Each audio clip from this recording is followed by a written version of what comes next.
Oh, hey, what's up? It's your boy Rawk. Yeah, I've decided to take up a new hobby. Instead of wasting 2 hours every night playing video games, I'm instead gonna waste 2 hours every night watching video game movies. And I'd love to chat to you more about this, but I'm really busy right now, so if you'll excuse me. God.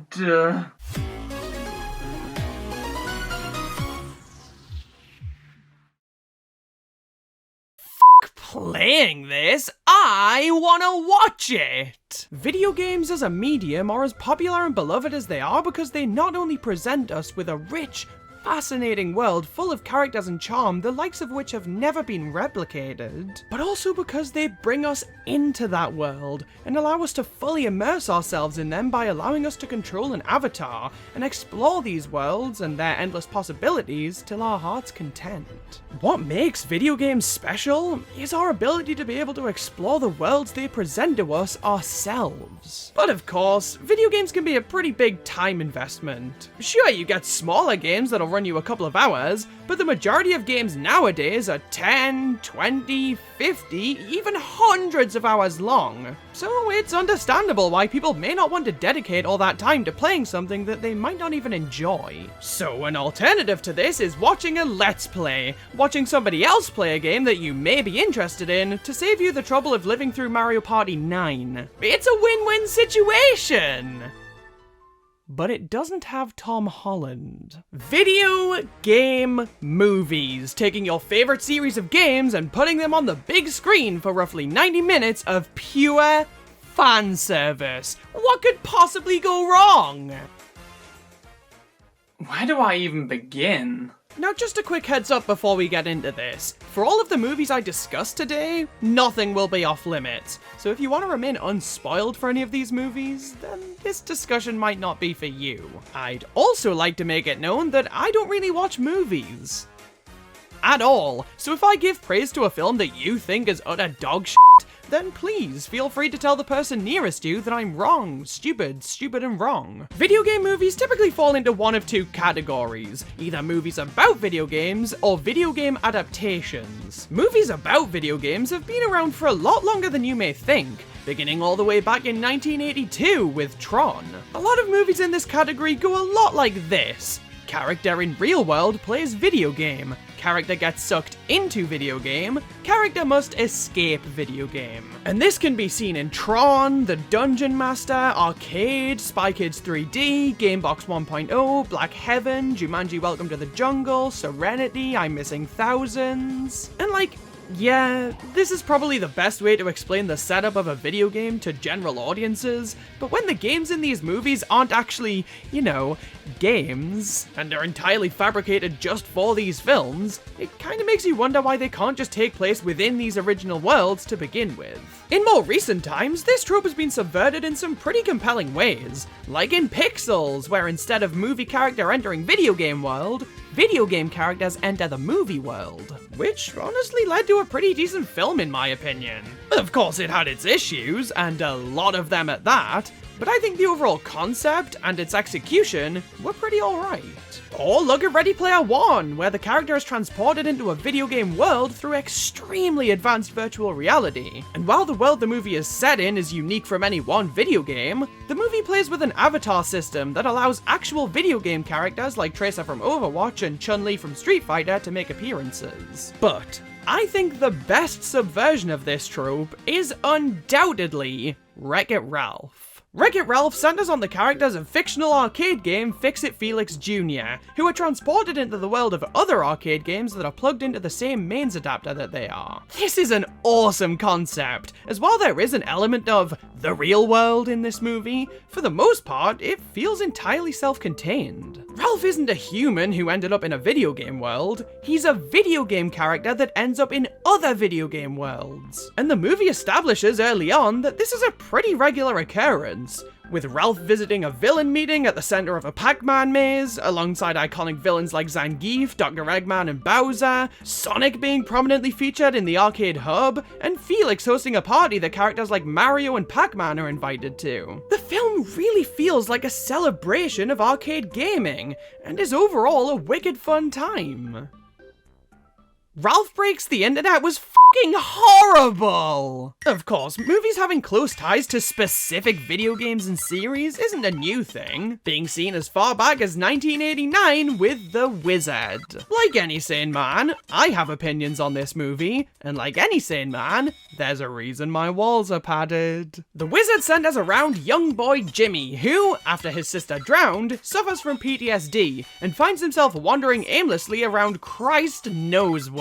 Due to his struggles, Jimmy is committed into an institution, but his older brother Corey simply isn't having any of it, and decides to sneak him out. Where are they going? Los Angeles. Why? You. Along the way, they bump into this girl, Haley, and the trio discover that Jimmy has a talent for video games. And after finding this out, Haley tells the boys about the Video Armageddon, a video game tournament being held at Universal Studios Hollywood, with a prize of $50,000 because he's alright at Pac-Man. So, the gang decide to work together to make their way to the tournament. And now our team have a goal. But what's a goal without some punk who's gonna stop you from achieving it? I love the Power Glove. It's so bad.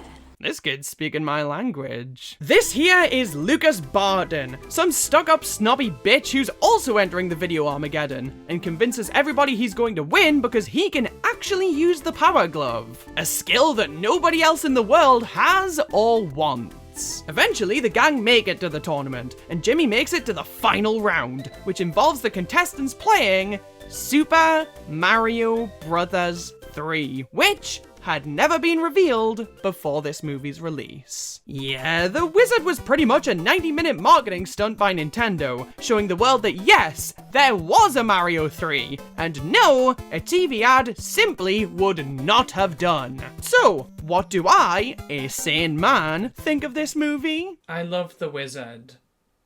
It's so bad. The only worth this movie has is that it's a Super Mario Bros. 3 ad you had to buy a ticket to watch. Outside of that novelty, this shit's horrible. It tries to have sincere moments, but the actors completely drop the ball. I get that the main cast members are all kids, but so is this guy, and even he manages to make me feel at least some emotion. Bloodlust is an emotion, right? So The Wizard, not good, not worth watching, but did feature Nintendo calling their own accessory bad. I wonder why nobody bought it. However, as prevalent as movies with video game-centric plots are, today I'd like to focus more on the pure video game adaptation movies, taking a specific game or series of games and adapting it as faithfully as possible into a movie. Yeah.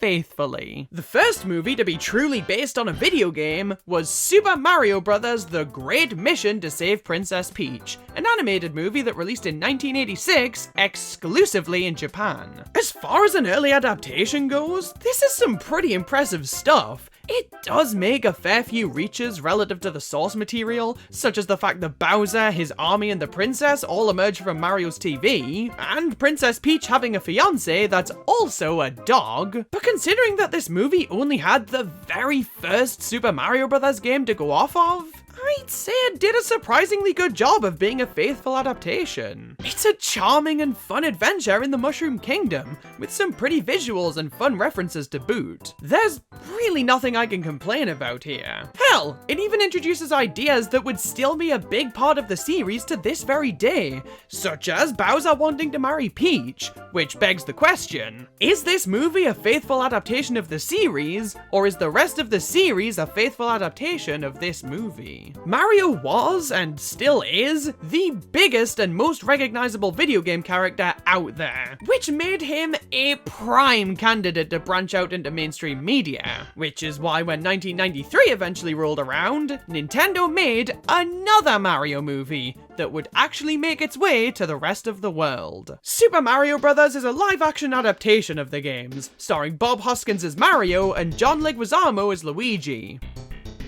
I hope that's enough for you to call this a Mario movie, because you sure as hell aren't getting anything else. This movie primarily takes place in Dino Haddon, a twisted dystopian perversion of New York City that's home to a race of half-humanoid, half-dinosaur creatures. Mario and Luigi live in real-world Brooklyn, but after the archaeologist Daisy is kidnapped by Iggy and Spike, two of Bowser's henchmen, the bros are transported to this bizarre alien world. Just listening to that description should be enough for you to realize that this film is a huge departure from the source material, which to some extent was intentional on Nintendo's part. They saw this movie as the true interpretation of Mario, with the games being the strange, twisted versions of the world and story. But I think even at the time, that was a pretty lazy excuse for the direction this film ended up taking. Last-minute script changes, on-set fallouts, and what honestly feels like a lack of care for the final product are all what ended up leading to this film being a disappointing amalgamation of cheap references for references' sake. Because yes, this movie does indeed include a fair number of Mario references, but they all feel so forced and surface level. As a movie in its own right, it's a mildly enjoyable, albeit goofy, cyberpunk adventure for kids. But as a Mario movie, this thing is an abomination, which isn't too dissimilar from the Street Fighter movie that came out the very next year. This movie focuses on Guile's military war against M. Bison, and while the film does feature other iconic characters from the series, it does so in a way that feels way too pandery. It's weird. They name drop these characters to get fans of the series to say, "Oh, the thing I know! That's the thing I know!" But if you're an actual Street Fighter fan, then you'd realize immediately that none of these characters are adapted faithfully. Why is Chun-Li a news reporter? Outside of the very base level Street Fighter references, this movie just feels like a wacky, cartoonishly violent romp to keep kids entertained for a while. And honestly, the same could be said about the Double Dragon movie that came out the very same year. And I'm sorry, but why the hell do all of these live-action video game movies lean so hard on the cyberpunk angle? I get it, they wanted these movies to have more general audience appeal, but was cyberpunk really the only way to do that? It honestly feels like the teams behind these movies had a meeting and said, "Fellas, for this upcoming video game movie, we can either make it good, or make it cyberpunk as shit." Why was that first one even an option? Thankfully, the 90s did have at least one live-action video game adaptation that was worth even half a damn, that being Mortal Kombat. This film treats its source material with so much more love and attention, and as such, feels like a much more genuine attempt at an adaptation. But it does come with one major downside. There was no gore. Mortal Kombat is infamous for its almost comically excessive violence and gore, but with this film being skewed towards a younger audience, that meant that the film was noticeably lacking gore of any sort. Now, this doesn't really detract from the movie all that much, but it just feels weird having a Mortal Kombat anything without that distinct pixelated red goo. But even if Mortal Kombat was a step in the right direction for live-action video game movies, it was clear that this still wasn't the most ideal way of transitioning these series onto the big screen. So following in the footsteps of the great mission to save Princess Peach, 1998 saw the birth of Pokemon movies. The first Pokemon movie, creatively titled Pokemon the First Movie, is a faithful adaptation in every sense imaginable. Acting more of an extension of the anime series rather than a standalone adventure, this film is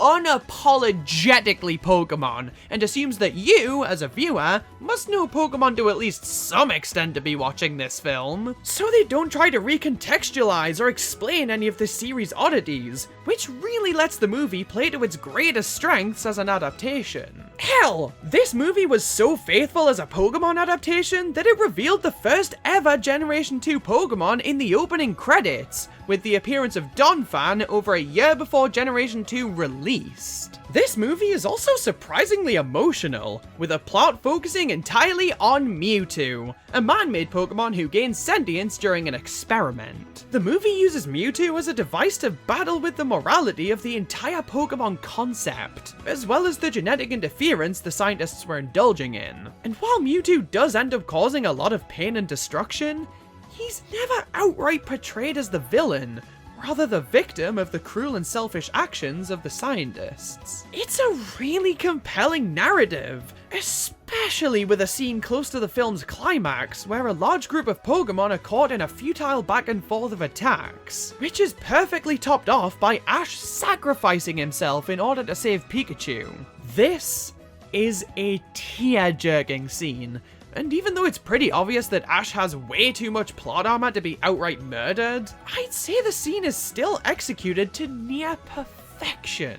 This movie would receive a lot of sequels that each correspond to their respective generations, a personal favourite of mine being Rawk, Master of Illusions. And in 2018, the first movie would receive a full remake in the form of Mewtwo Strikes Back Evolution. This movie, I'm not as big a fan of. They make some pretty bizarre changes to the plot, such as positioning the scientists as being the innocent ones, and in contrast, portraying Mewtwo as a reckless, careless killer, which, if you ask me, contradicts a lot of what the original movie had going for it. It's not an awful reimagining by any means, but I definitely prefer the original. The following year, we were treated to the Detective Pikachu movie, the first ever live-action Pokemon film, featuring a wisecracking, crime-fighting Pikachu voiced by Ryan Reynolds. This movie is irrefutable proof that when given enough care and attention, a live-action video game adaptation can not only work, but be one of the greatest video game adaptations out there. Detective Pikachu, much like the Pokemon films that came before it, takes place within the Pokemon world, with no ties to the real world whatsoever.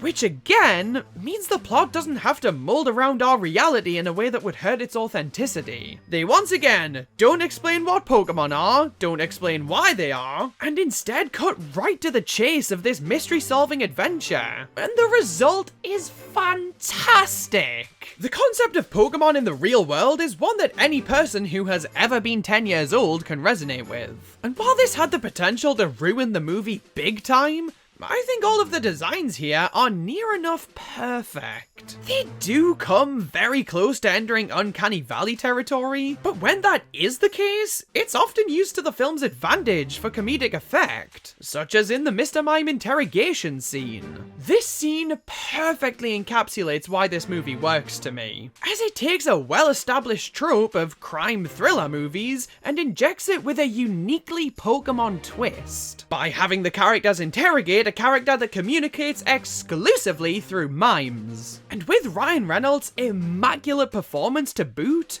this scene is perfect. All of the Pokemon feel appropriately cute, or scary, or straight up cool. And while the plot and pacing are nowhere near perfect, they're a lot more easy to excuse in this case because of the heavy lifting the visual and overall concept do. This is a near perfect video game adaptation, if you ask me. Expertly blending live action and CG, with a plot that stays incredibly true to its source material. An absolute home run. So it's no surprise that later the same year, Sega would attempt to do the very same thing with Sonic. Meow? And they failed. Sonic the Hedgehog, the movie. What a fucking conversation starter. Initially revealed in April of 2019, this movie debuted with the most tone-deaf, appallingly bad trailer I've ever seen for a movie. The idea of a live-action Sonic movie had been floating around for quite a while, and fans were pretty excited about the potential project. But when that trailer started up with Gangsta's Paradise, jokes that had been done to death, and the most hideous Sonic design the world had ever seen, the internet f***ing broke. Most people had an issue with Sonic's design, and let's be honest, why wouldn't they? And the backlash was so severe that the film ended up getting delayed to February 2020, sacrificing the oh-so-lucrative holiday theatrical release slot in order to give the fans what they wanted. The movie was re-revealed in November 2019 with a new design to boot, and with a release date slated for only a few months' time, fans were confident that Sega would be able to make a true, faithful Sonic the Hedgehog movie. Did they succeed? Well, they didn't, but they also kind of did. Man, I have mixed feelings on this movie, and for that matter, its sequel. These films are undeniably at their best when they're sticking as close to the source material as they can, and them doing so can lead to some genuinely fantastic moments. But these moments are few and far between, and are most often cast aside in favor of weird f***ing human shit. I know, humans and Sonic very much coexist in the series lore, and the mere fact that that's the case in this film isn't inherently a problem. What is a problem is that this movie once again takes place in the real world. Our real world. And 90% of the story surrounding the humans in these movies is so boring! I'm sorry! I didn't find this to be anywhere near as bad in the first movie, and I actually found a lot of this plot to be pretty enjoyable. But I don't think I can say the same for the sequel. The first movie centers around Sonic trying to fit in on Earth, after having to flee from his previous home planet after he and his guardian were attacked by a tribe of echidnas. Sonic spends a lot of his time on Earth completely alone, observing humans from a distance, mostly through TV and movies, meaning almost all of his knowledge of this planet comes from pop culture references. Eventually, after causing an energy explosion that knocks out all of the power in the surrounding area, we're introduced to Dr. Eggman, played by Jim Carrey, who single-handedly carries these movies with his performances. Sonic meets the Donut Lord, who does have a name that I'm far too stubborn to use, and they team up on a quest to defeat Dr. Eggman.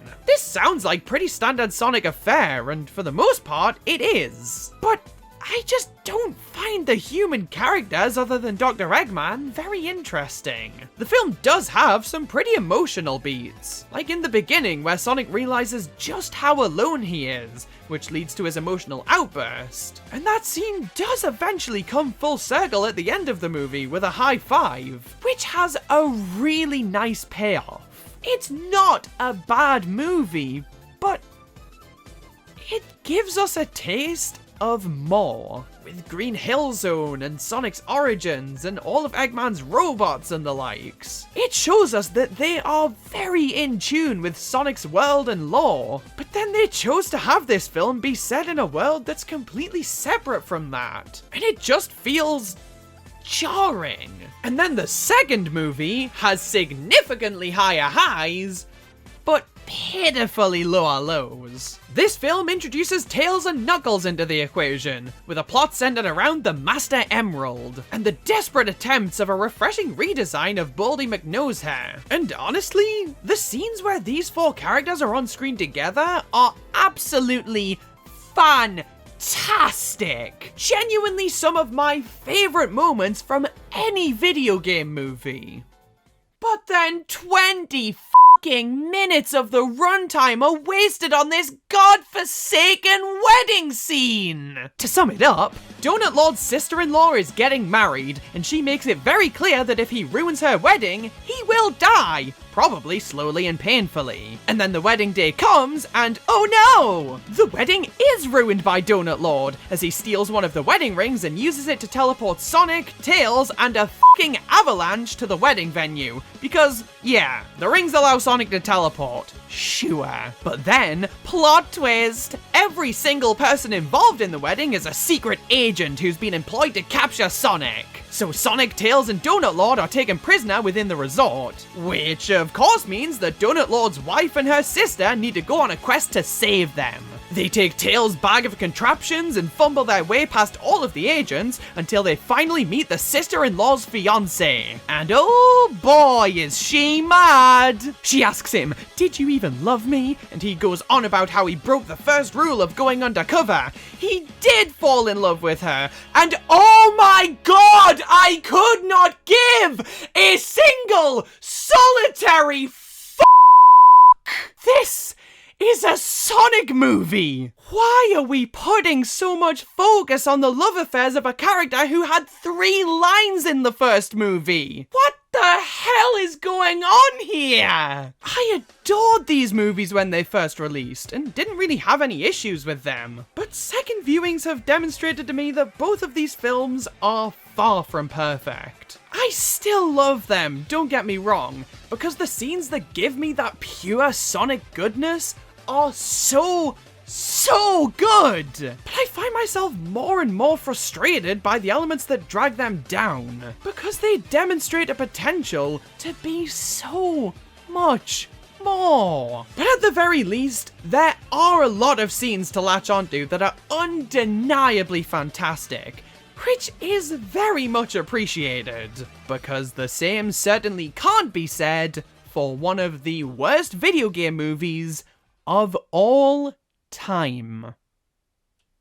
Monster Hunter. Released in 2020, the Monster Hunter movie is one of the most soulless adaptations I have ever seen in my life. This movie centers around the US military being transported into the world of Monster Hunter through a giant magical dimension-hopping storm cloud. And when I say the world of Monster Hunter, I mean vast, desolate stretches of sand that sometimes have monsters from the series there. Because who wants the luscious, vibrant locations from the games when you can have sand? And piss all else. The monsters possess a magical power where they aren't at all harmed by modern weaponry, meaning the military's guns won't even graze them, but a sword or a bow and arrow will kill them quicker than my interest in this movie. Does anybody else see what's wrong here? Anybody else notice how they forgot to make a Monster Hunter movie? This film feels so devoid of any care, hell, any respect for the franchise it's based on. It's literally just a cobbled together mess of surface level references and unnecessary grit. Supposedly, the film is this way because the director wanted to mimic the experience of a newcomer to the series. I get it. Represent the everyman, the average Joe. Yup, totally understandable. So why the would you use the goddamn military for this? To me, this just shows that people just really don't know how to handle video game movies. And honestly, I completely get that. It honestly feels like the two mediums are completely at odds with each other, which then makes it feel like the good video game movies are the exception, and we should expect mediocrity whenever these two mediums meet. I think all that video game movies need is one really good example for future movies to follow. A video game movie that's a faithful adaptation, a good movie in its own right, and sees enough success to reach beyond the gaming sphere and into the general public.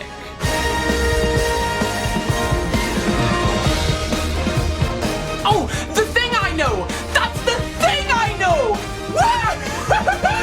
Woo! The Super Mario Bros. Movie had everything going against it. The bad reputation of video game movies, the negative public image of Illumination, the studio producing it, and an absolutely bizarre voice cast. Even when details started to come out about the film, this thing felt like it was doomed to fail. And after being burned by so many video game movies, I'll be the first to admit, I was pretty damn pessimistic about this film on the build-up to its release. But when April 5th rolled around and I found myself sat staring at the big screen, watching all of the characters that have defined the better part of my life translated beautifully into a feature-length animated form, I felt things that no movie has ever made me feel before. The Super Mario Bros. Movie is everything I could have ever wanted it to be.